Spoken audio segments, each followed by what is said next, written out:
কি খবৰ স্যাৰ বা আছো স্যাৰ ভাল আমাৰ গাড়ী আছে ন সকলে ন হেৰি স্যাৰ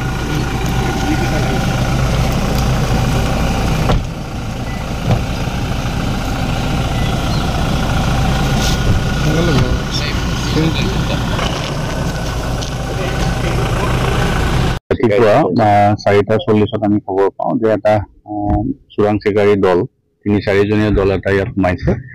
আৰু ফৰেষ্টৰ যিটো পেট্ৰলিং পাৰ্টি আছিলে তেওঁলোকৰ লগত এনকাউন্টাৰ হয় আৰু এজন এতিয়ালৈকে চিনাক্ত হোৱা নাই এজনৰ মৃত্যু হৈছে আৰু বাকি 2-3জন পলাই যোৱা বুলি আমি সন্দেহ কৰিছো আৰু বৰ্তমান তাত সাৰ্চ অপাৰেশ্যন চলি আছে আৰু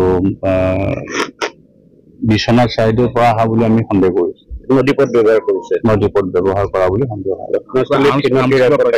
এটা ৰাইফল পোৱা গৈছে বাকি এতিয়া এক্সামিন কৰি আছে সিজাৰখিনি কমপ্লিট হোৱা নাই এটা ৰাইফল পোৱা গৈছে টিমটোত কেইজন আছিলে এতিয়া সেইটো সঠিককৈ ক'ব নোৱাৰো কিন্তু ইনফৰমেশ্যন মতে 3-4জনীয়া দল এটা বহুত দিনৰ বিউটি পিছ আছে কাজিৰঙাত বহুত দিন সোমাবলৈ সাহস কৰা নাছিল পানী অলপ বাঢ়ি আছে যে এতিয়া সেইকাৰণে নদীৰ পথটো ব্যৱহাৰ কৰিবলৈ সুবিধা